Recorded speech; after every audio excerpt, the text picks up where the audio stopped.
Efesios capítulo 5, verso 21 al verso 31.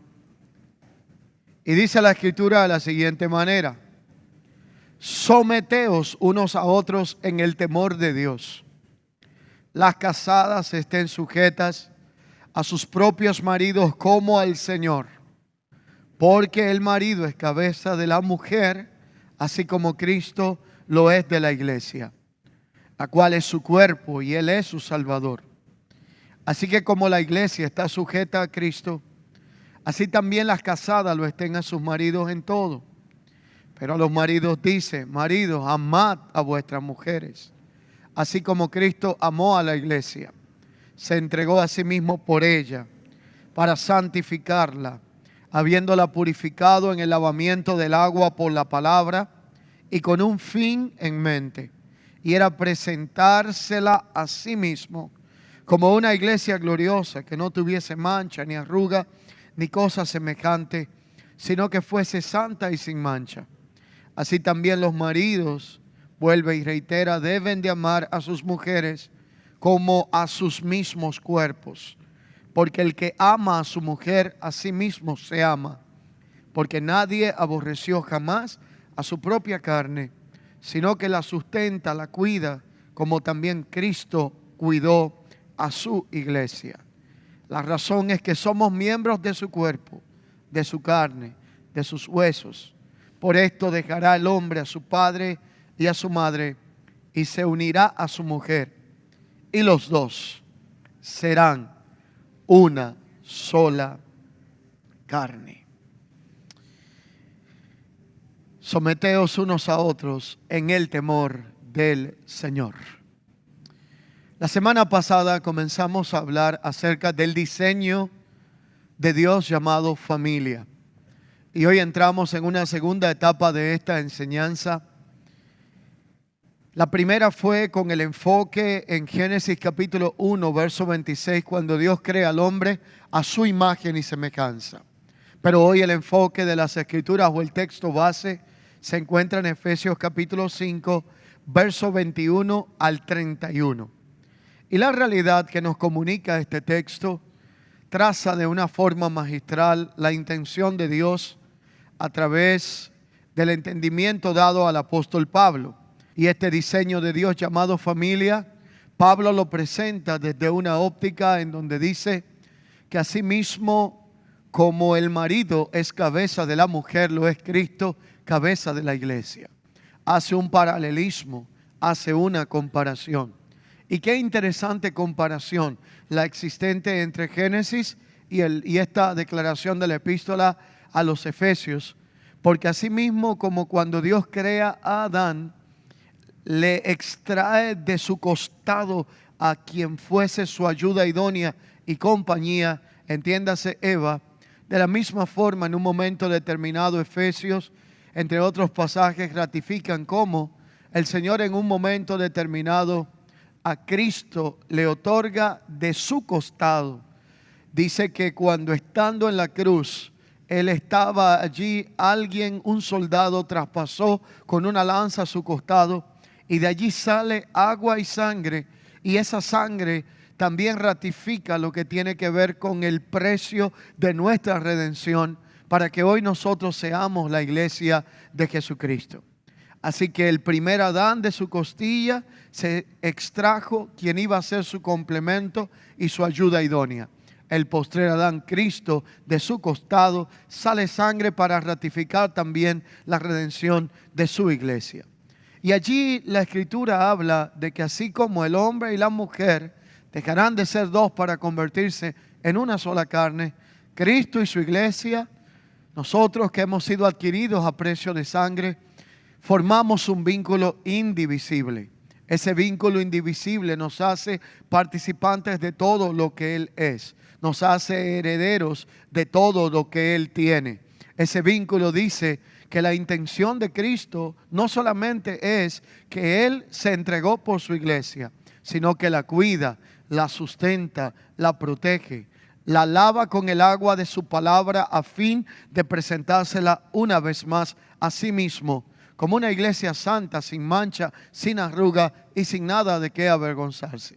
Entonces este texto declara que esto que Dios está diciendo a través de Efesios 5, a partir del verso 23 o 21 en adelante, Dios lo está hablando como un modelo establecido para el matrimonio y para la familia. Pero también dice la Escritura en un momento determinado, más esto también se conoce como un misterio, pero yo digo esto respecto a Cristo y su iglesia. Qué interesante es hablar de la importancia del diseño de Dios establecido para la familia. Hablar de la intencionalidad de Dios al establecer un diseño implica que así como nada de lo que Dios hace lo hace sin sentido y sin propósito, Dios tenía dirección, sentido y propósito para cuando pensó en establecer una familia en la tierra. Una familia inicia con la unión de un hombre y una mujer. Por eso la Escritura declara que los dos dejarán de ser individuales para convertirse en el sentido espiritual en una sola carne. En esta realidad de ser una sola carne involucra de que todo lo que a usted lo alegra y alegra a su pareja, ahora se comparte en ese contexto la alegría. Pero todo lo que entristece a uno también afecta al otro si esta realidad ha sido conjugada dentro del diseño de Dios. Pero para nadie es un secreto que este diseño tan hermoso, tan perfecto, que luego de empezar con un hombre y una mujer, va ensanchándose por medio de la procreación de hijos, de descendencia. Este diseño en estos últimos tiempos ha estado bajo un ataque sumamente intenso. Todo el sistema mundo, llamado mundo, apuesta al colapso del diseño de Dios llamado familia. Todo lo que hoy tenemos está de una forma u otra configurado para que perdamos de vista el diseño, la imagen de Dios, porque una vez colapsa el diseño llamado familia, la imagen de Dios está en riesgo. El objetivo ni siquiera somos nosotros mismos. El problema está en que esto es una batalla, una lucha, un atentado contra el diseño, porque el diseño involucra que Dios nos ha hecho participantes de su imagen en esta tierra. Si colapsa el diseño de Dios llamado familia, se distorsiona la imagen de Dios. Y si se distorsiona la imagen de Dios, entonces un mundo gobernado por las tinieblas, anti Dios, anti principios y anti valores, habrá logrado su objetivo. Así que la realidad es que si Dios nos creó a imagen y semejanza, entonces nos bendijo. Hay una realidad que debemos de identificar. La realidad inicia en el entendimiento de cómo el opositor de nosotros, diga conmigo, el opositor de nosotros, que se llama Satanás, atenta contra la distorsión total del diseño establecido por Dios a través de la familia. Y aquí yo quiero hacer una aclarando. Ratifiqué, el opositor de nosotros. ¿Cómo se llama? Cuidado con pensar que Satanás es el opositor o rival de Dios, porque Dios no tiene rivales. Nosotros sí. Y por eso Satanás, ese nombre es la palabra opositor. Entonces, la realidad primaria es que el objetivo de atentar contra el diseño de la familia no es de humana procedencia. No es una confabulación de los sistemas de gobierno de la tierra. No es una confabulación limitada a los sistemas de educación, a los antivalores y a las agendas de este mundo. Es una agenda satánica. Todo lo que atenta contra el diseño de Dios proviene su maquinación del reino de las tinieblas. Y Satanás es el protagonista detrás de todas estas agendas que busca distorsionar el diseño de Dios para la familia, el orden divino. Y el hombre que habita en el tiempo que nos ha tocado vivir, se ha dejado usar, inspirado por Satanás, para atentar como instrumento contra este diseño. Por eso vemos cada día cómo hay menos modelos referenciales donde buscar una especie de modelo o patrón a reproducir. Si lo busca en Hollywood, no encontrará absolutamente nada. Ahí no hay ningún modelo de diseño de familia. Si lo busca en las estrellas que promueven la mayoría del mundo del espectáculo, casi todos están en un colapso y en una profunda bancarrota en cuanto a diseño.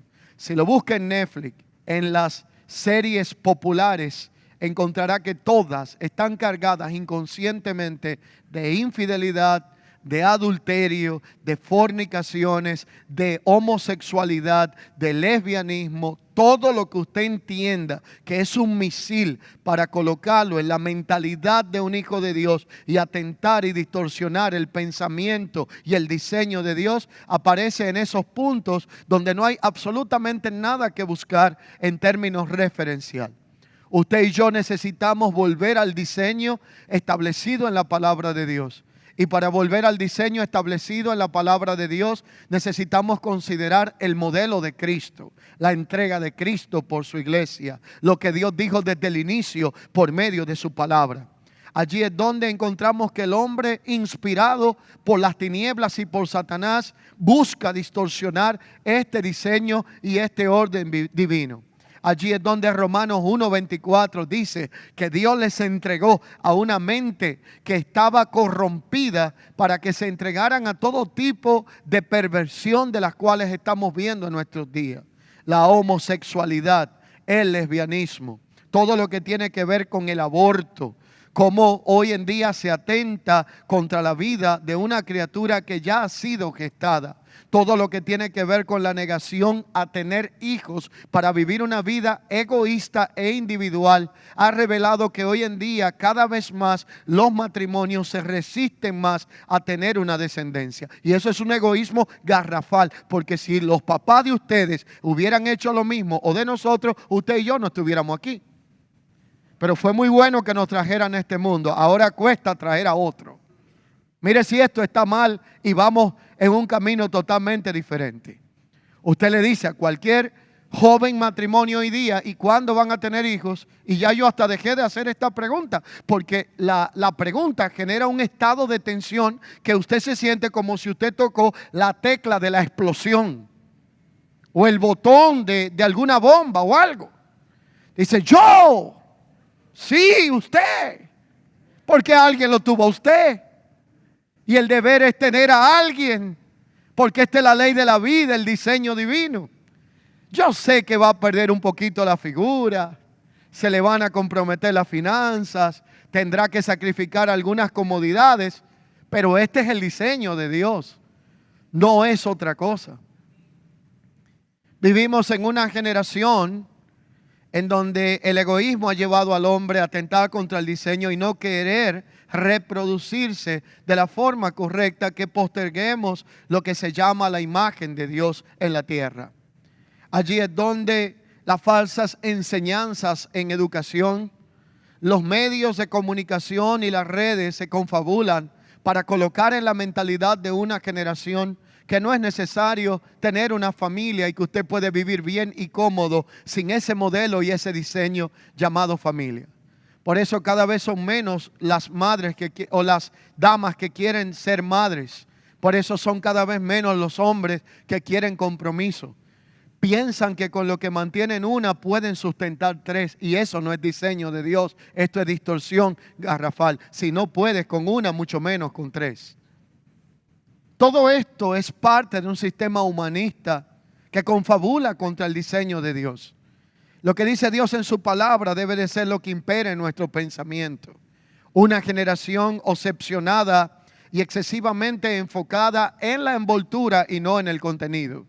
Una generación que solo le interesa lo temporal, lo pasajero, el deseo de los ojos, la vanagloria de la vida y todo lo que no tiene la voluntad de nuestro Padre Celestial. Yo sé que vivimos en un tiempo donde la presentación es la que vende. De hecho, quiero hacer un aclarando.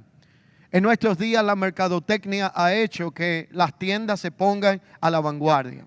Usted sabe que en los tiempos y décadas anteriores, cuando usted quería adquirir un regalo, usted iba al anaquel de una tienda, adquiría un producto, preguntaba qué necesitaba a quien quería agradar y simplemente buscaba una envoltura y lo llevaba, un papel que era lo regular y lo que le llamaban la moña del regalo.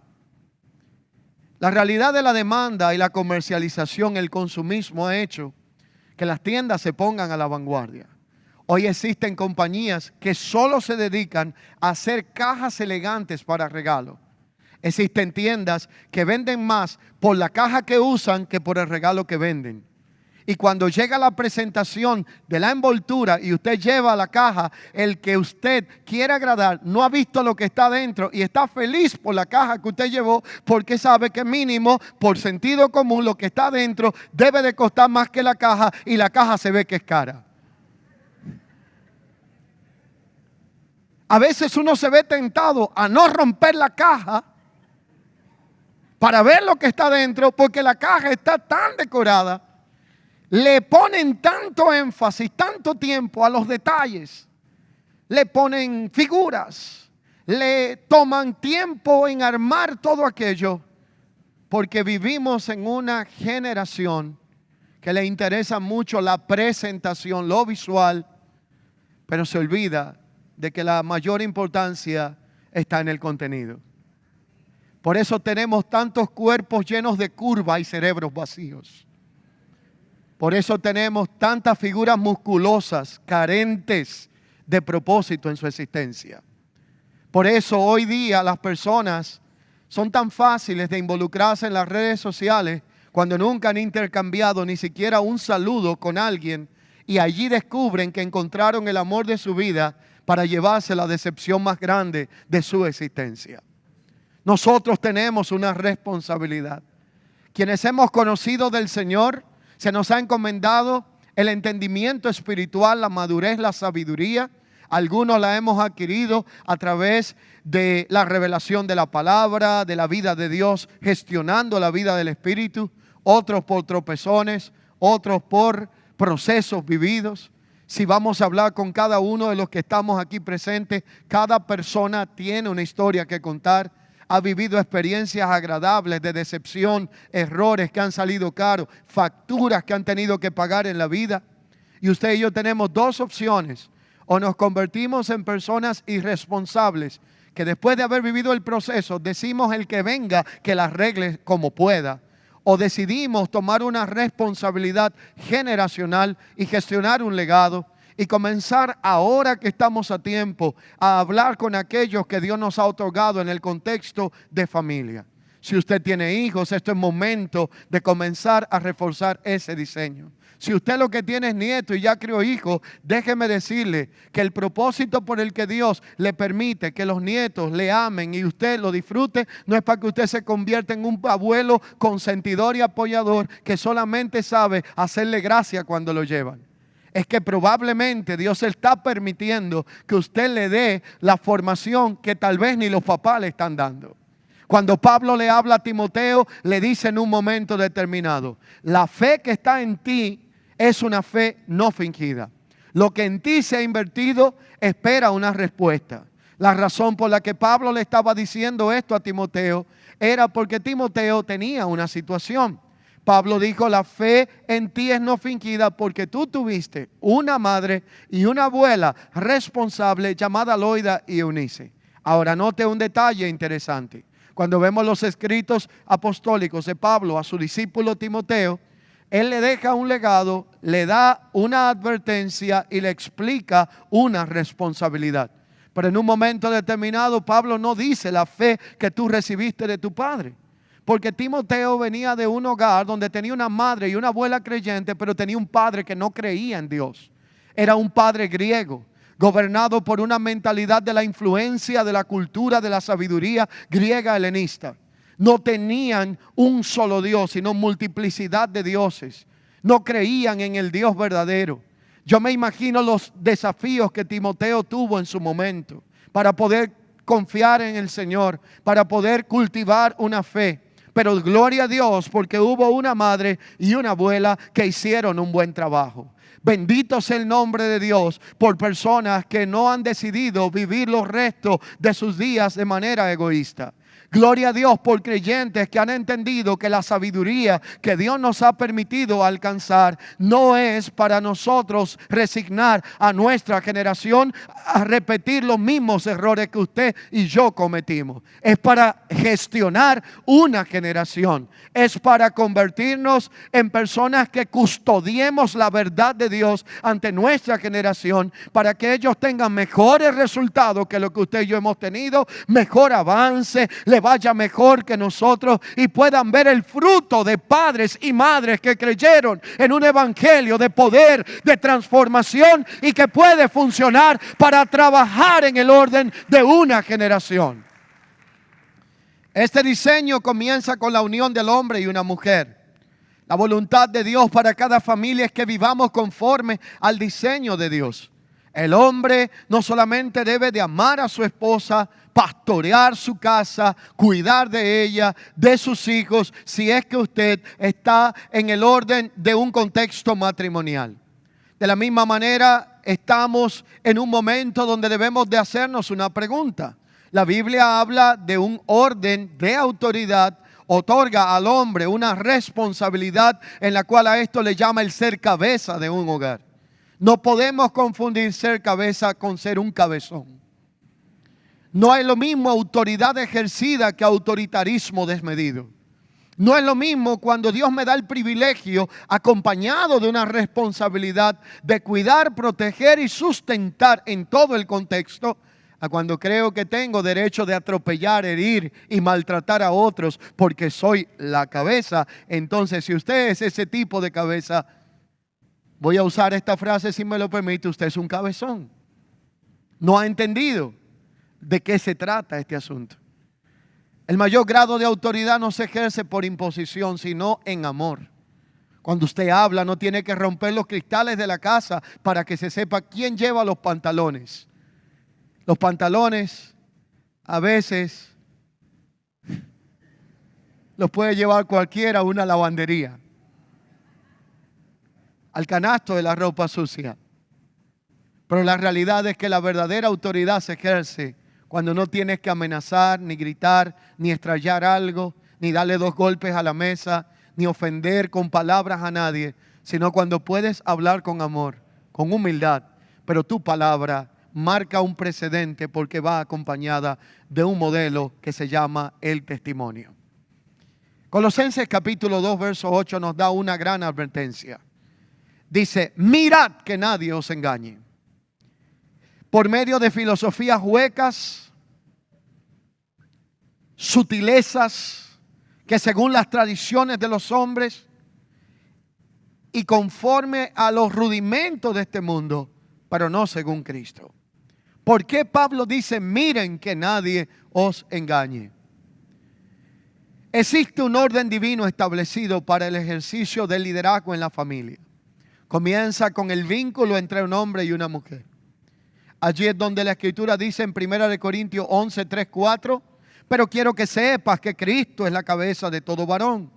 El varón es la cabeza de la mujer y Dios es la cabeza de Cristo. Por eso, para establecer el orden correcto en un matrimonio es esencial que tanto el esposo como la esposa se comprometan en algunos pasos importantes. El primero es aprender a cortar con un pasado si existe.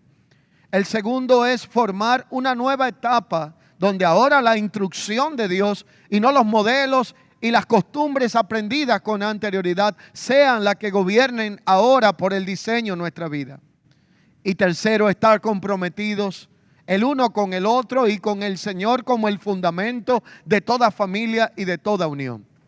Aquí esto implica dedicar tiempo, esfuerzo para cultivar relación, construir una comunicación abierta y sincera. Y esto no se queda solo un matrimonio, sino que esto trasciende al vínculo de padres e hijos.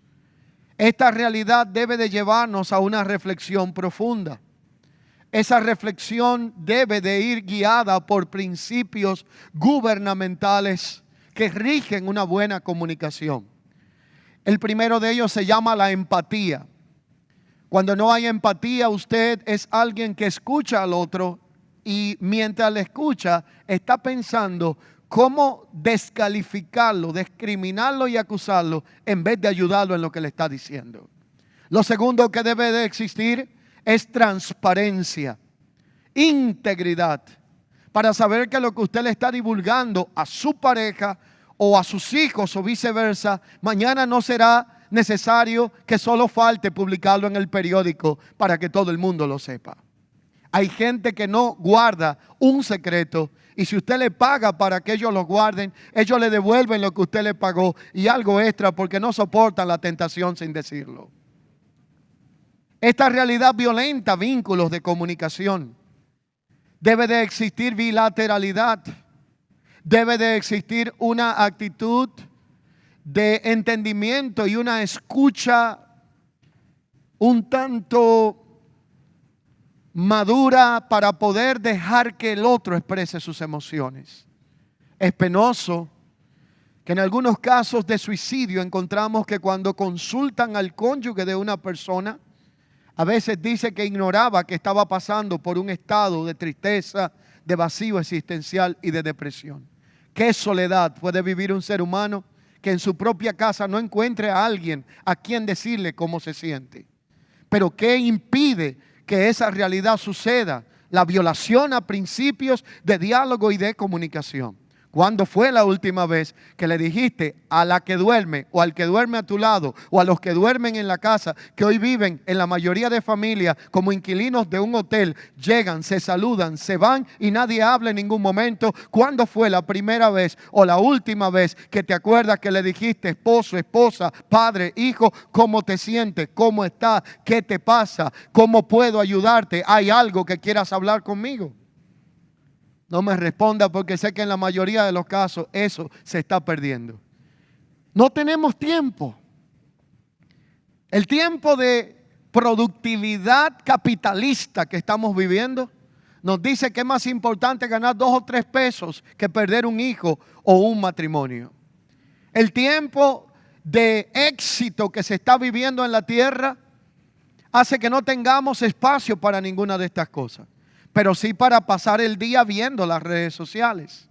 Pero sí para ver series, horas muertas que te roban todo tipo de sustancia de tu cuerpo para que te mantengas en una escucha activa. Y mire lo que sucede con esto que es tan adictivo como la droga, que mientras usted está conectado a la red o a eso, usted se siente con ánimo y cuando usted se desconecta se apaga como si fuera un bombillo sin energía, porque se le va la dopamina que le estaba dando la sustancia adictiva que le mantenía sin despegarse. Y usted queda como un cadáver. Porque se le pasó la sustancia.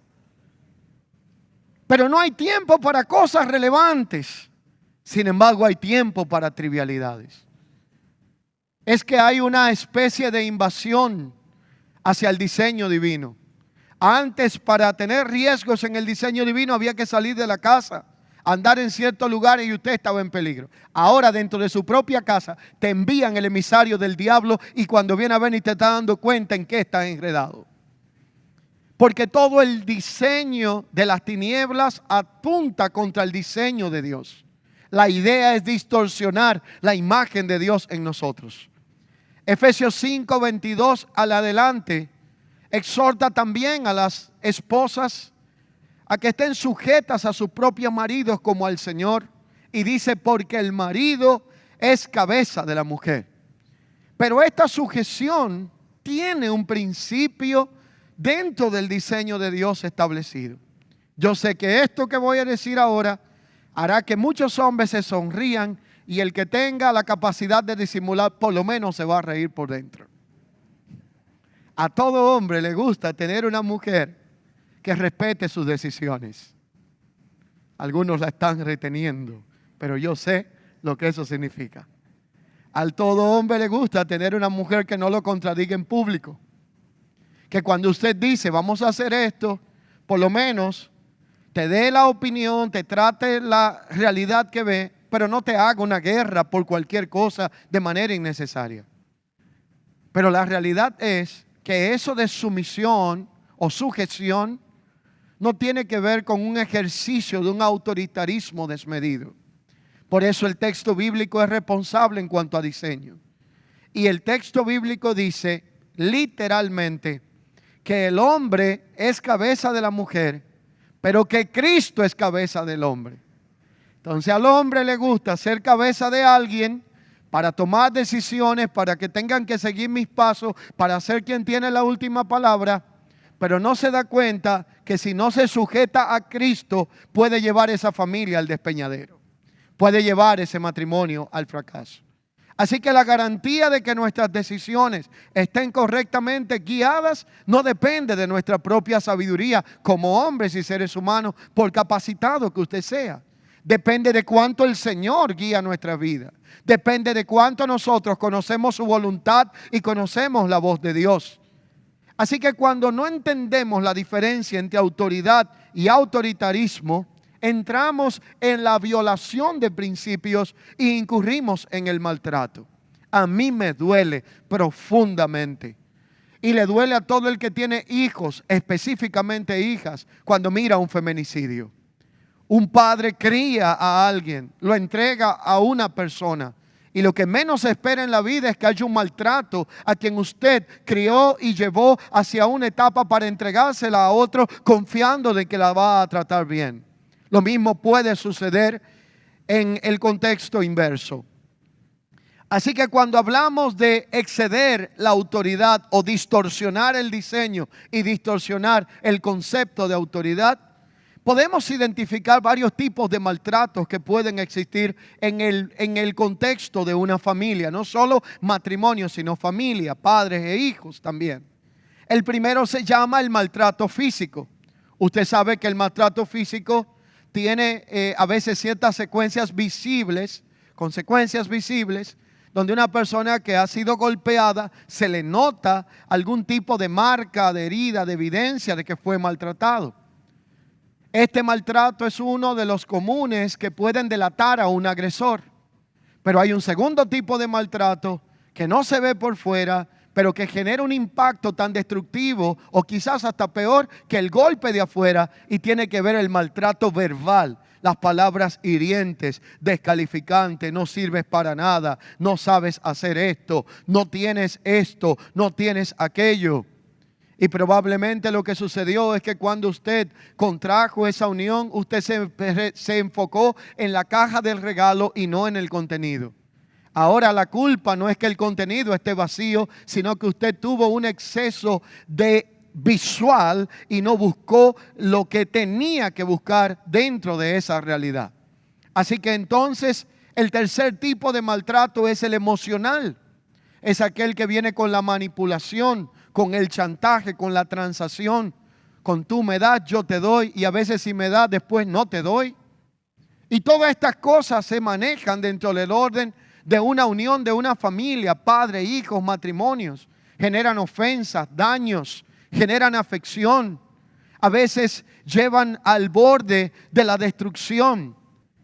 Este pasaje bíblico no implica una posición de inferioridad o subordinación de la mujer para que todo el tiempo tenga que estar aplastada, oprimida, sino más bien establece un orden de liderazgo y responsabilidad en el matrimonio, que le da el privilegio acompañado de responsabilidad al hombre. Comienza al hombre estableciéndolo como cabeza, pero la cabeza del hombre es Cristo para que la cabeza haga su trabajo correcto. Y luego habla de la mujer, habla de la descendencia. Y todo esto va gobernado por principios de honra, de autoridad, confianza en liderazgo, apoyo de decisiones. Pero a la misma vez el esposo está lleno de responsabilidades que acompañan este privilegio. Una de estas responsabilidades es el ejercicio de un liderazgo eficaz. Que Dios te haya colocado el privilegio de ser la cabeza de un hogar demanda que seas un modelo referencial de decisión, de autoridad, de entendimiento. Que no te subas en una mesa cuando veas una cucaracha y haya que correr a matártela. Que te atrevas a producir para que no tengan que mantenerte. Que cuando hay un compromiso saques la cara en nombre de tu familia. El diseño de Dios no fue que usted estuviera acostado y su esposa trabajando para mantenerlo. Y mujeres, abran bien los ojos. Porque tenemos hombres hoy en día que no dan golpes ni de karates. Y quieren tener una familia y tienen buenas intenciones. Pero no son productivos. No entienden lo que se llama el diseño divino. Y cargar con responsabilidades de orden invertido produce atraso generacional. Después no es culpa del diablo que tus finanzas estén en ruinas. Después no es culpa del diablo que tengas que vivir en una situación de precariedad. Es que el orden de Dios no ha sido establecido. Pero si usted solo se fija en la caja de regalo y no en el contenido, se puede llevar tremenda sorpresa cuando lo abra. Es que estamos viviendo un tiempo donde hay una generación que solo se enfoca en la apariencia. El hombre tiene que ejercer un liderazgo de manera amorosa, sacrificial, siguiendo el ejemplo de Cristo, buscando el bienestar y la protección de su cónyuge, de la esposa que Dios le dio, de sus hijos. Y Colosenses 1:18 dice, para que en todo Cristo tenga la preeminencia. Pero Dios es la máxima autoridad del hombre. Hay que entender que por más gestión de liderazgo que tengas con tu esposa, en tu hogar, con tus hijos, sobre el alto hay uno más alto. Dios es nuestra máxima autoridad. A Dios le tendremos que rendir cuentas. Muchos hombres quieren tener sometidas a ellos, pero ellos no quieren someterse al diseño divino. Dios no puede guiarles en nada porque ellos se la saben todas. No consultan la voluntad de Dios. No hay una actitud de arrepentimiento ante errores cometidos. No hay humildad para aceptar que nos equivocamos en algunos momentos. Así que la realidad es que debemos de entender que ese rol que Dios nos ha otorgado en el diseño tiene que buscar y procurar la voluntad de Dios sobre nuestra vida. Por esa primera de Corintios 11:3 dice, pero quiero que sepáis que Cristo es la cabeza de todo hombre, el varón la cabeza de la mujer y Dios la cabeza de Cristo. De hecho, los hombres de fe estamos llamados a seguir a Cristo, a consultar la voluntad de Dios, que es buena, agradable y perfecta en cada decisión y en cada paso que tomamos. Hay decisiones que tienen que esperar y postergarse. Hay ideas muy buenas, hay proyectos muy bonitos, hay pensamientos muy maravillosos. Pero todo lo que vayamos a hacer en la vida está gobernado por dos realidades. Una se llama tiempo y la otra se llama ocasión. Usted puede tener el proyecto más maravilloso, pero si no es el tiempo para ejecutarlo, ni la ocasión precisa para manifestarlo, usted no va a ver el resultado que está esperando. Si usted va a vender helados, espere que llegue el tiempo de verano. Si usted va a vender té, espere que llegue el tiempo de invierno. Pero si usted pretende vender té con un calor agobiante y vender helados en un tiempo donde está cayendo nevada, usted no va a tener los resultados que está esperando. Por eso hay buenos proyectos que no producen resultados porque no operan en el tiempo y en la ocasión indicados. Así que alinear nuestra forma de pensar a la voluntad de Dios nos garantizará que las cosas saldrán bien. Dios es el primer interesado en que a usted le vaya bien. Es más, Dios nos ama tanto que a veces Dios quiere más que nos vaya bien que lo que nosotros mismos estamos haciendo para que esto suceda.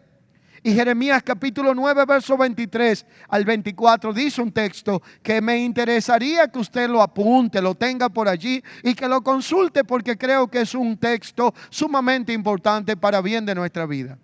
Dice, así dijo el Señor, no se alabe el sabio en su propia sabiduría, ni en su valentía se alabe el valiente, ni el rico se alabe en sus riquezas, mas alábese en esto el que se hubiera de alabar, en entenderme, número 1, 2, en conocerme, y en entender que yo soy el Señor que hago misericordia, juicio y justicia en la tierra, porque estas cosas quiero, dice el Señor.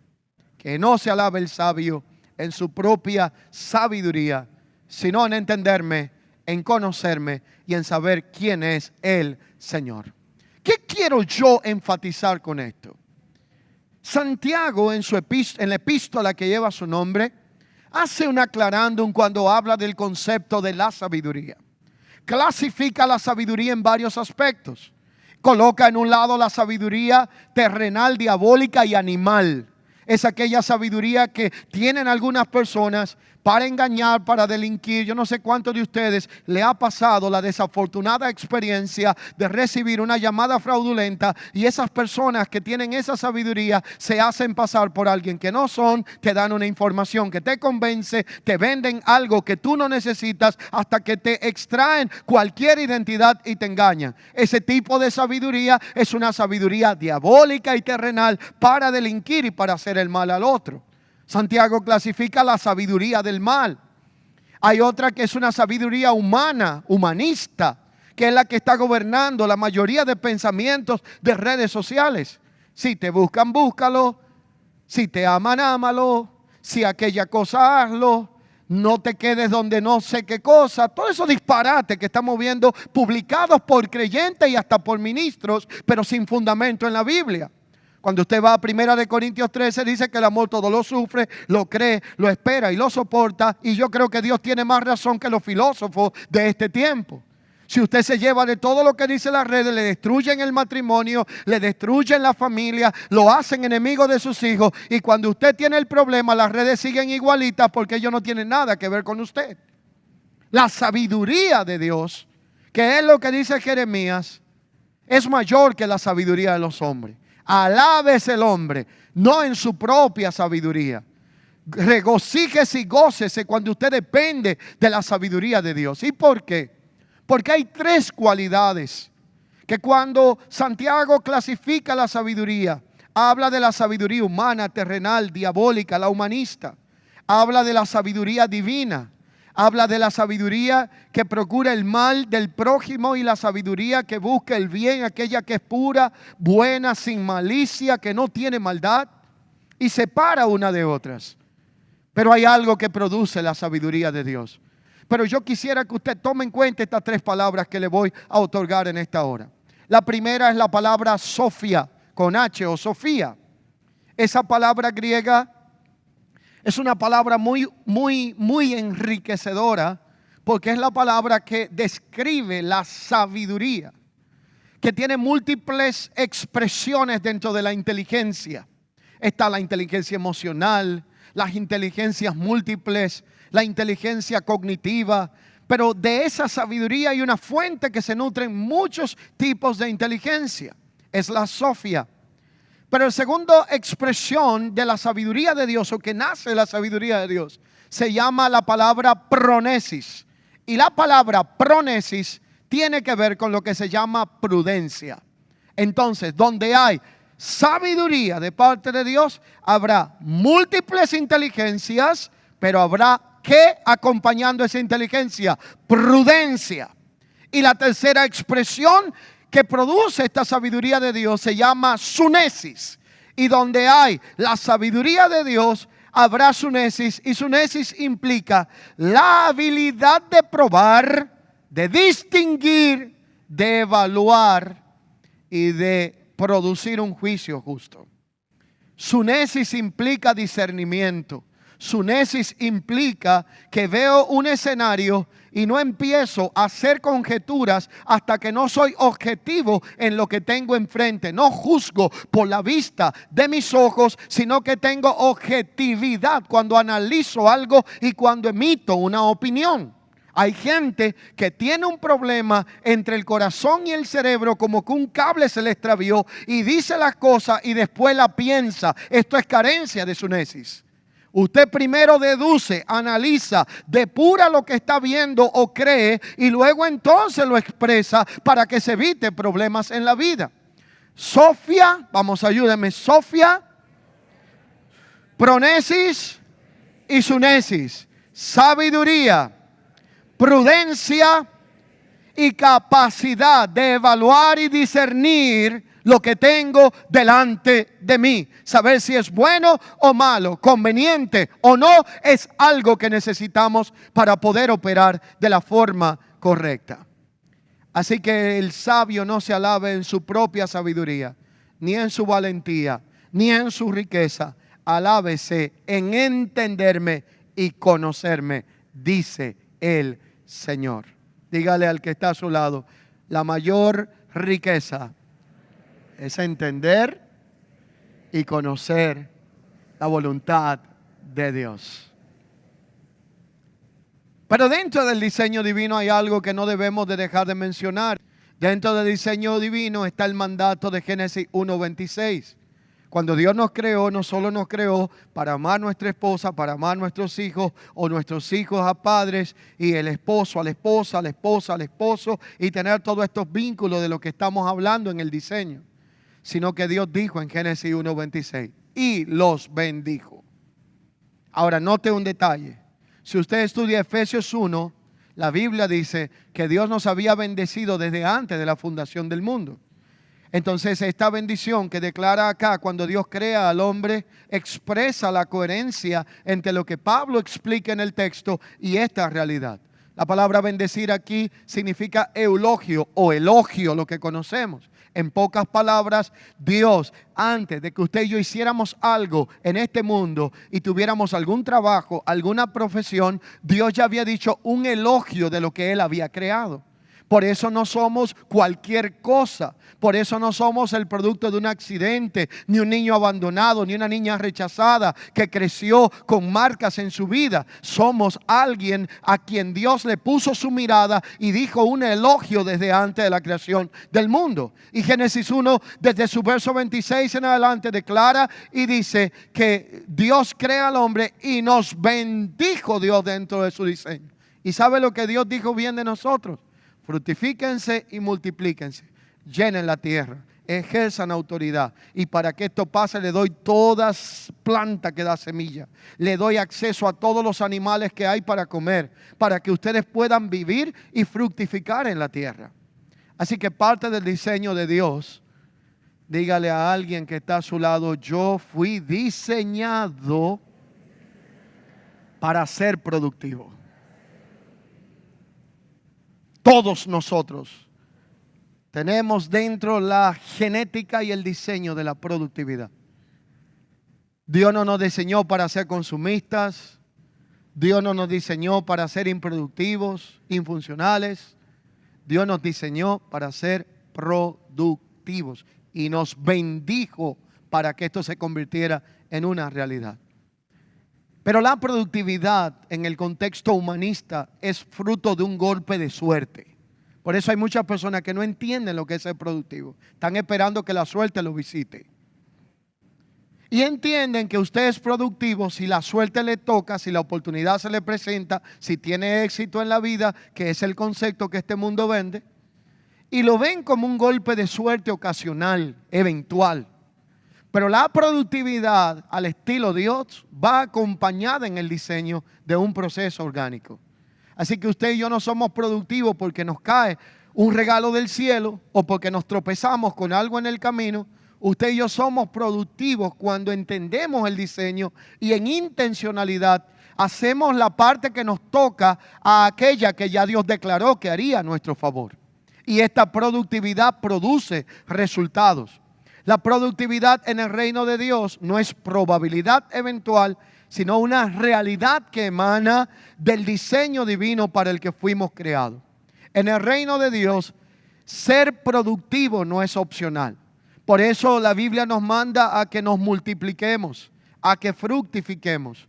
Y usted tiene y yo cantidad de recursos para multiplicarnos, que no necesariamente tiene que ser con materiales y dinero. Tenemos dones, talentos. Tenemos inteligencia creativa. Tenemos una cantidad de recursos para poder multiplicarnos de la forma correcta. Y usted dirá, pero yo no me doy cuenta de esas cosas. Pero yo le voy a usar 3 ejemplos bíblicos. El primero es el de Moisés. Moisés fue alguien que quizá no tenía en algún momento, después de estar con toda la comunidad, la comodidad del sistema egipcio, renuncia a los beneficios de la casa de Faraón, termina en una montaña corriéndole a un sistema y perseguido por un sistema bien opresor. Y Moisés, en medio de su situación, puso de su espíritu sobre 70 ancianos, dice la Biblia. Se multiplicó, fue productivo, no se hizo víctima, no dijo soy un exiliado de este sistema, ni empezó a quejarse de que Faraón le vivía pisando los talones. Moisés dejó de victimizarse y comenzó a ser productivo y colocó de lo que él tenía dentro sobre 70 ancianos llenos de sabiduría. Pablo se multiplicó en Timoteo, en Tito, entre otros, y Timoteo se multiplicó sobre otros. Y el tercero, y no por último, siendo menos importante, sino por el contrario, es el caso de Jesús.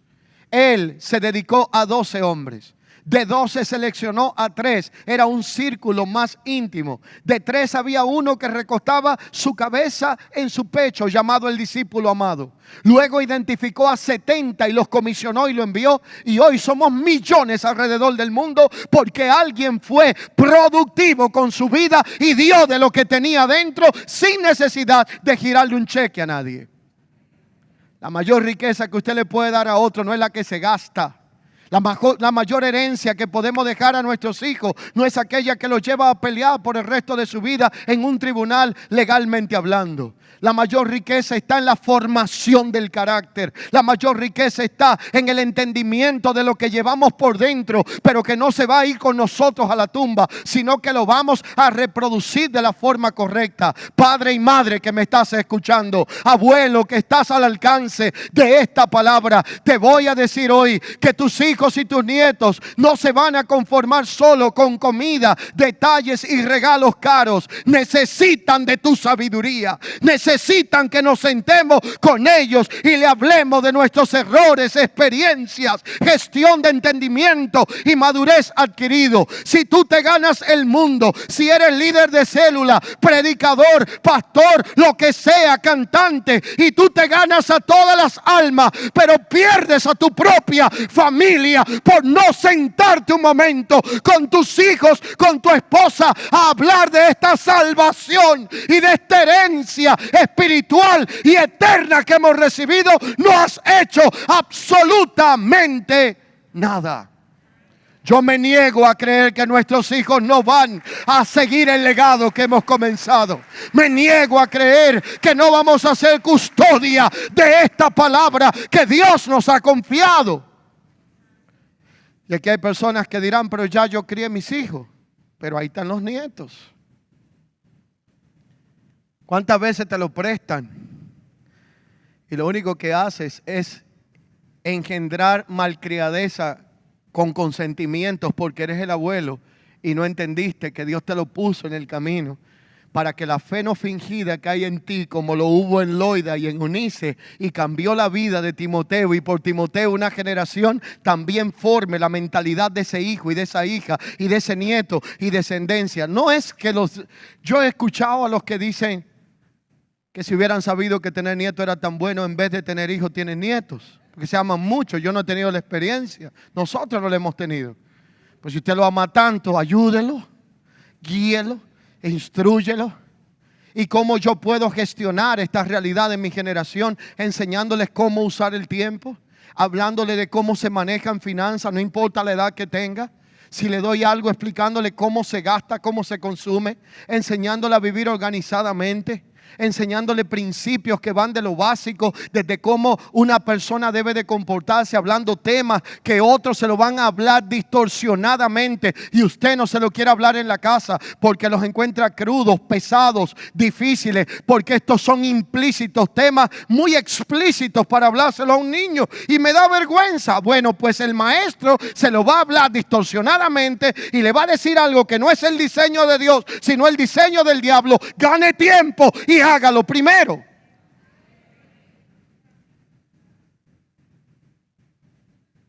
Mi esposa y yo estamos practicando principios hace un tiempo. Yo tengo autoridad para lo que estoy hablando. No soy un hipócrita que dice algo que no está viviendo. Nos sentamos con nuestros hijos, porque es que a veces hay preguntas que uno no encuentra donde. No es fácil, a veces te dicen cosas, dice, pero cuando yo estaba en mis tiempos esto no se usaba, pero bueno, hay que estar listo para lo que sea, peor que le quede la duda dentro. Pero ahí hablamos todo tipo de temas. ¿Con quién te vas a casar? ¿Cuáles son tus prioridades cuando elijas? ¿Cuáles son las consecuencias de no elegir correctamente? ¿Cómo vas a vivir tu vida? ¿Cuáles son los aspectos que Dios establece en tu palabra para que te vaya bien? ¿Cuál es tu responsabilidad cuando ya no vivas en esta casa y yo te he instruido la palabra y después digas que ya tú no necesitas eso? Todo eso son temas que debemos de tratarlo con nuestra generación. ¿Qué va a pasar el día que usted no esté? Digo, yo no me preocupo cuando no esté, porque cuando ya no esté ya no tengo que preocuparme, pero por lo menos uno tiene que pensar en el otro también. Hay tantas cosas de las cuales estamos perdiendo el enfoque por atender trivialidades. Y usted me dirá, pastor, no tengo tiempo. Pero para Netflix sí. Pero para pasar el día como un zombie con el dedo bajando y subiendo la pantalla del dispositivo, allí sí. Para chatear por WhatsApp también sí. Para hablar con otras cosas que no edifican también sí. El problema no es que usted no tiene tiempo, es que usted no tiene prioridades en la vida. Y quien no tiene prioridades se victimiza, busca excusas. Siempre va a estar haciendo el ridículo, diciendo que no lo pudo lograr o hacer. Si tú me dices que no hay tiempo para algo tan importante como lo que tiene que ver con la descendencia de mi generación, entonces dime qué es más importante que eso. La productividad es un tema que debe de ser gestionado, revisado en nuestra vida. ¿Qué tan productivos estamos siendo? Y yo no estoy hablando de generar dinero y recursos. Eso lo puede hacer muchas personas que no viven sin Dios y sin esperanza. Hay máquinas de hacer dinero, personas que saben hacer dinero de todo tipo, legal e ilegal. Yo estoy hablando de ser productivo con tu vida. ¿Qué estás haciendo con tu tiempo? ¿Qué estás haciendo con tus dones, tu talento, tus recursos, la sabiduría que Dios te ha dado? Proverbios 12:11 dice, el trabajo inteligente trae prosperidad, pero los necios viven ociosos. Por eso la prosperidad es resultado de un trabajo inteligente, no simplemente de hacer cosas y tener proyectos. Por eso necesitamos pasar de confesiones de fe a acciones de fe. Hay gente que se levanta declarando que le irá bien y no da un golpe para que le vaya bien. Hay personas que pasan el año entero declarando que Dios hará cosas grandes este año. Y otros que predican y saben que ese es lo que te mueve, la tecla de tu alma. Y te viven diciendo que te irá bien, que lo mejor está por venir, que los mejores días son los venideros. Pero usted no hace absolutamente nada para que eso ocurra. Y usted está dejándoselo todo a Dios y está evadiendo su responsabilidad y proactividad. Y esa realidad Proverbios la plantea cuando dice, los perezosos ambicionan mucho. Proverbios 13:4. Pero los que trabajan con esmero prosperarán. Esmero y sabiduría. Por eso Proverbios 11:25 dice, el alma generosa será prosperada y al que saciare también le será saciado. En el reino de Dios, lo más importante no es tener éxito. En el reino de Dios, lo más importante no es tener resultados. En el reino de Dios, lo más importante es llevar frutos. El éxito te puede destruir. El fruto te va a sustentar en el tiempo de tu posteridad.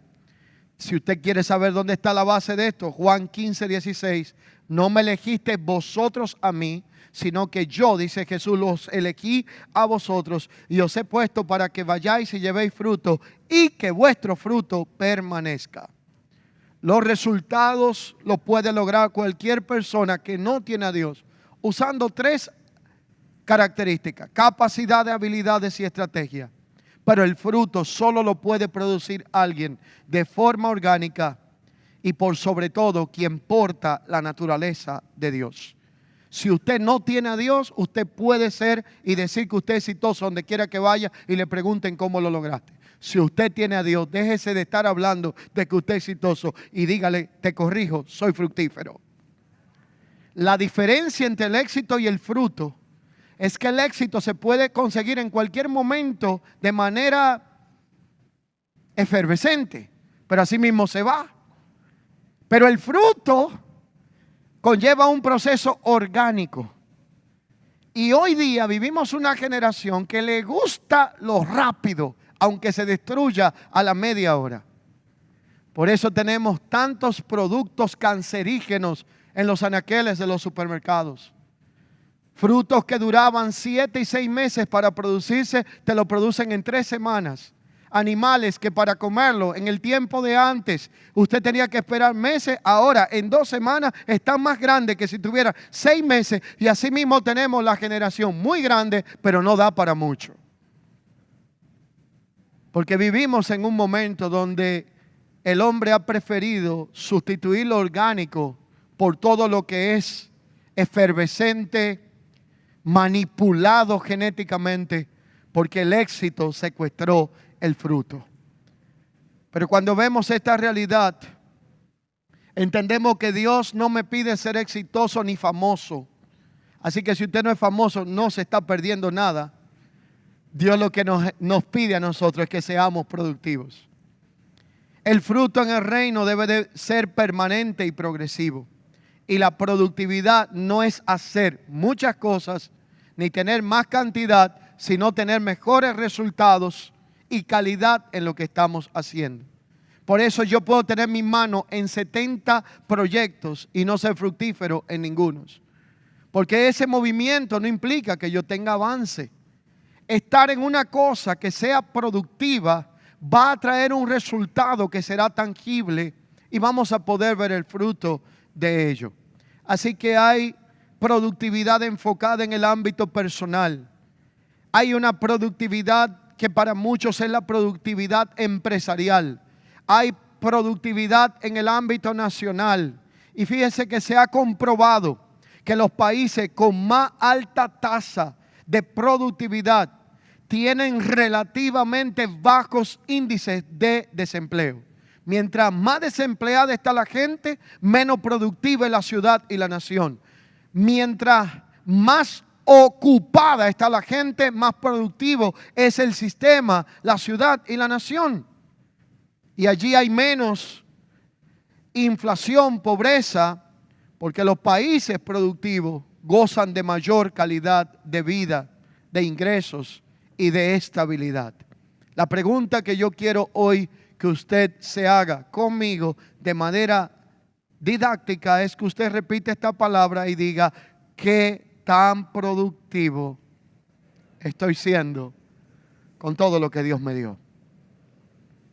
Eso involucra cómo estoy usando mi tiempo, cómo estoy usando mi sabiduría, cómo estoy usando los recursos espirituales que Dios me ha dado, cómo estoy administrando aún mi propia familia. ¿Qué tan productivo soy? Y la realidad es que hay una productividad que es el resultado de conocer a Dios, de enfocarse en lo que es relevante y desconectarse de lo que es el entretenimiento, la distracción y la carencia de objetividad. Esa productividad se caracteriza por 2 declaraciones. Una se llama eficacia y otra se llama eficiencia. No es cuántas cosas yo hago en el día o en la semana, sino cuánta eficacia y eficiencia tiene aquello en lo que estoy envuelto. Usted puede levantarse a prisa y irse como un globo 3 días después de un cumpleaños, que ya no da para más, a la cama en la noche, y no ser para nada productivo porque está haciendo muchas cosas, pero no tiene filo, ni eficacia, ni precisión lo que estás haciendo. La realidad es que necesitamos eficacia en lo que Dios nos ha confiado. Y Dios, en este diseño, declaró que somos una sola carne, que los 2 se convierten en uno espiritualmente hablando. Así que de esa costilla Dios toma del hombre y hace una mujer. Y esto implica varios aspectos. El ser uno implica declaraciones relevantes y yo voy a citarlas de manera breve. Número 1, implica amor sacrificial. El amor sacrificial es aquello que nosotros expresamos desde una naturaleza redimida. Cuando usted no tiene una experiencia con la presencia de Dios y no tiene una naturaleza redimida, su amor muchas veces es transaccional. No siempre, hay sus excepciones, pero es yo te doy para que tú me des, yo hago si tú haces. Pero en la Escritura, el amor que Dios describe, dice que todo lo sufre, lo cree, lo espera y lo soporta. Por eso ese amor sacrificial es la primera expresión de lo que es aprender a ser uno conforme a este diseño de Dios. Lo segundo es el respeto mutuo, lo cual es esencial en el diseño de Dios. Es entender nuestros roles, respetar las limitantes, las características, todas las virtudes que otro tiene. Ese respeto mutuo es esencial. Esto conlleva honor, esto conlleva humildad, involucramiento y cooperación, expresión de gratitud, expresión verbal de amor y expresión visible de amor, bondad y servicio. Probablemente usted sienta que su cónyuge no le ama porque no le está el día entero diciéndole la misma palabra que usted quiere oír, ni le está picando los ojitos, ni siente que le está diciendo una frase bonita. Pero cuando usted se sienta a la mesa, le atiende como un rey. O cuando usted va a un lugar, le expresa su afecto de otras formas generosas. Y tal vez es que el lenguaje del amor que usted conoce no es el mismo que el otro practica. Y a veces nosotros juzgamos y descalificamos al otro porque no opera en la dimensión de lo que nosotros estamos esperando. Así que necesitamos respeto mutuo. Y aquí esto involucra animarnos cuando estamos desalentados, estimularnos al amor y las buenas obras y reprendernos con amor y firmeza cuando estamos en algo que no es correcto. Allí es donde nosotros debemos de identificar cuáles son los peligros principales que atentan contra este diseño de Dios llamado familia. Y dentro de ellos el primero, en el plano de aquellos que amamos a Dios, se llama el pecado. Todo aquello que usted tenga que esconder de su pareja, todo aquello que usted tenga que hacer a escondidas, que nadie lo sepa, no puede provenir de la luz ni de Dios. Allí es donde se separa la luz de las tinieblas. El pecado es la fuente principal que destruye todo diseño de Dios y cualquier modelo llamado familia. Lo segundo que tenemos que tener en cuenta es el no tener correctamente el fundamento que se llama Jesucristo en nuestra vida. O no colocarlo en el lugar correcto y dejarlo como una opción más en nuestra existencia. Lo tercero que destruye el diseño de Dios se llama el orgullo. La mentalidad de egoísmo, de autoexaltación, de sentirse que usted es mejor que todos y que todo el que le rodea y que habita aún en su propio círculo familiar. Y a este orgullo se le suma el orgullo egocéntrico. Cuando solo pienso en mis problemas, en mis carencias, en mis deseos, en mi agenda, en mis necesidades y se me olvida que también me rodean otros. Cuarta atentado contra el diseño llamado familia, la falta de comunicación. ¿Cuántos matrimonios perecen por falta de comunicación? Yo le voy a dejar una tarea relevante a usted hoy, muy importante. Prepare un lápiz, un papel, apúntelo en su agenda telefónica o donde usted quiera. Pero procure que no pase esta semana que viene sin separar un tiempo y preguntarle a quienes viven bajo el techo que usted vive, cómo se sienten y en qué le puede servir. Se sorprenderá si le insiste con sinceridad. ¿Cuántas cosas guardamos por dentro? Porque a veces uno no encuentra ni con quién hablarla y es que no va a salir a divulgarla afuera si no tiene alguien con quien hacerlo debajo del techo donde habita con su familia. Y la quinta amenaza contra el diseño de Dios es la falta de aprecio y gratitud. Cuando estamos enfocados en los aspectos negativos de otra persona, todo lo vamos a ver feo y nada nos va a parecer bonito. Allí es donde empezamos a ignorar las virtudes, la fortaleza del otro y solo resaltamos cuando alguien tiene un defecto, alguien se prepara para salir Y de pronto usted no vio ni el perfume que se puso, ni la ropa que se puso, solamente algo que no tiene el color adecuado y no dice absolutamente nada de lo que tiene bueno, sino mira qué mal te queda aquello. Un hijo que pasa el año haciendo su esfuerzo, pero algo no le salió bien en la nota, ya es lo peor que existe. Una persona que probablemente se equivocó en algo que estaba haciendo, pero todo lo bueno que ha realizado anteriormente ya no tiene relevancia, porque ahora lo que impera es el error que cometió. Y la realidad es que el ejemplo máximo de esto que se llama aprecio y gratitud lo tenemos en Cristo. A mí me gusta mucho una metodología que usa la Escritura. ¿Cuántos han leído un poquito el inicio de Apocalipsis? ¿Verdad? Los primeros capítulos. Me gusta una cosa.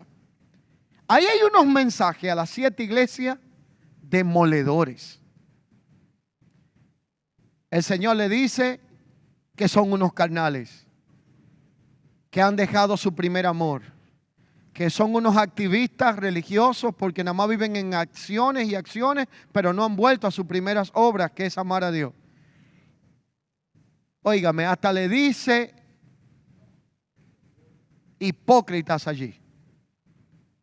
Pero me llama la atención que cada vez que él le va a hablar a una de estas iglesias, le dice: yo conozco tus buenas obras, yo conozco tu arduo trabajo, yo sé que tú tienes esto bueno.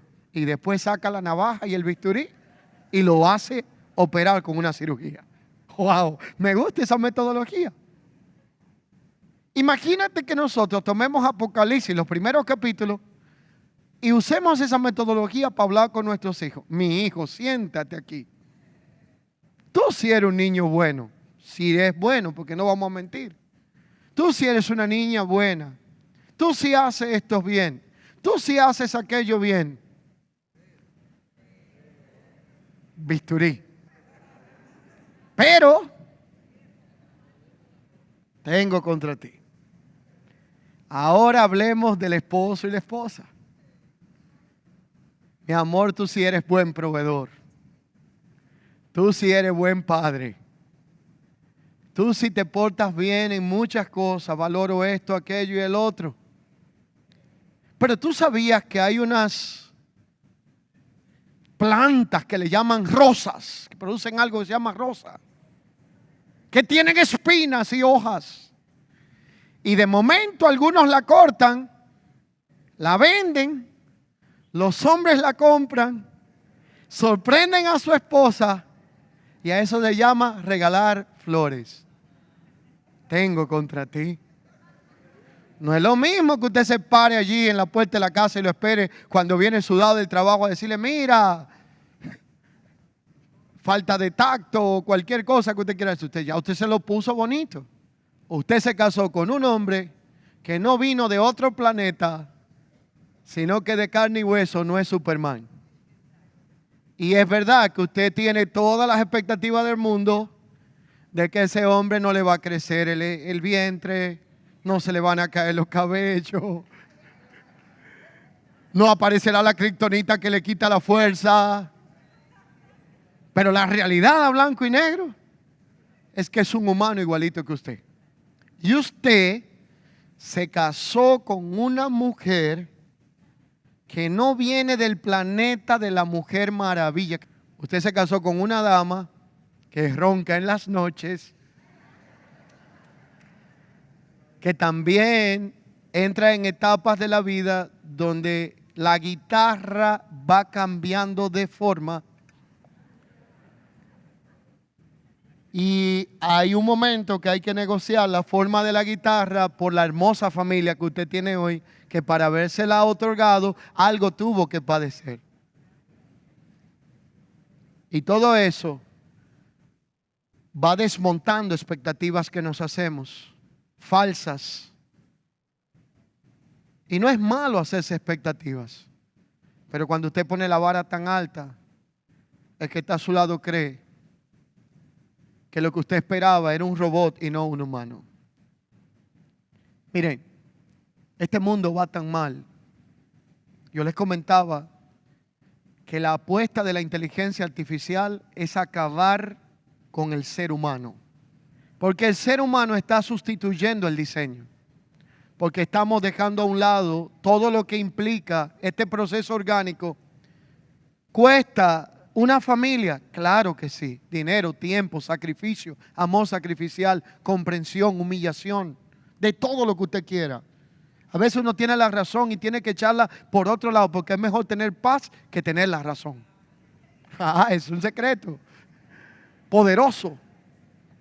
Pero todo eso, que cueste lo que cueste, no se compara con la satisfacción, la gloria, el propósito, el deleite, el contentamiento de usted llegar a un hogar, no a una casa, a un hogar, y usted saber que pertenece, que tiene el privilegio de ser parte de una familia.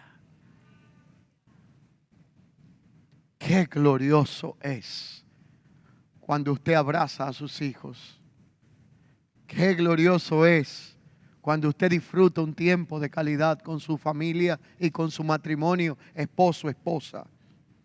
Qué glorioso es cuando nos sentamos en la mesa y lo más importante no es la comida, sino el sobremesa después que hemos disfrutado del alimento, la comunión, el vínculo. Cuántas riquezas hay por una causa importante. Allí está el diseño y la imagen de Dios. La capacidad de evaluación. ¿Hasta dónde está nuestra capacidad evaluativa para sentarnos de tiempo en tiempo, sin crisis, sin problemas y sin discusiones existentes, y hablar uno al otro y preguntarnos, no solamente esposo y esposa, padres e hijos, ¿soy o estoy haciendo lo correcto? ¿Esperas algo de mí que no estás viendo? ¿Hay algo que te molesta? Nuestra cultura tiene una capacidad evasiva. Se evaden impuestos, se evaden luces rojas, se evaden retenes de chequeos de vehículos. La persona le gusta evadir todo lo legal en este sistema y cultura en la que nosotros vivimos. Llevamos el latino, la cultura de la evasión detrás del oído, de la oreja. Y evadimos la confrontación. Al latino, en su mayoría, no le gusta ser frontal. Por eso vemos que en otra cultura hay tanto avance. La gente dice las cosas como es, sin darle tanta vuelta, sin tanta envoltura, sin tanto disparate ni hipocresía. Y nadie se ofende tanto porque es una cultura que tiene reciprocidad de franqueza, de transparencia. Y eso genera que haya comunicación efectiva y afectiva, porque podemos hablar de cosas complejas sin complicar el ambiente donde estamos. La capacidad de evaluación de cómo vamos y de lo que Dios ha dicho para nosotros y lo que Dios quiere en el diseño y a qué se parece lo que estamos viviendo al diseño de Dios, funciona y es sumamente importante. El único detalle es que para que esto funcione necesitamos lo que dice Filipenses 2:5, que haya en nosotros el sentir que hubo en Cristo Jesús. Si no hay humildad, no habrá buena evaluación. En la humildad encontramos la capacidad de reconocer nuestros errores, que no ha funcionado lo que estamos implementando o haciendo de la forma que lo estamos haciendo. Y si no ha funcionado, encontramos la oportunidad para volver a intentarlo hasta que funcione y hacerlo de nuevo. Concluyo donde comencé. Efesios capítulo 5, versículo 21. Someteos unos a otros en el temor del Señor. Las casadas a su propio marido, el marido cabeza de la mujer, pero Cristo cabeza del marido. Y al final, por eso dejará el hombre a su padre y a su madre, se unirá a su mujer, y los dos se convertirán en una sola carne. Mi oración es que la sofia, la sabiduría, la prunesis, que es la prudencia, y la sunesis, que tiene que ver con la capacidad de poder evaluar un proceso y emitir un juicio correcto, acompañe nuestras vidas y que volvamos a una reforma integral, a pegarnos al diseño divino para nuestras vidas, en la productividad, en la individualidad, para nuestros matrimonios, en el propósito de ser uno, y para nuestra descendencia, en el vínculo de padre e hijo. Dios hará volver el corazón de los padres a los hijos para que el de los hijos se vuelva a los padres. Se supone que los maduros somos los padres, por lo tanto es el corazón que primero se tiene que devolver a ese diseño divino. Que la gracia de Dios siga afirmando nuestras vidas.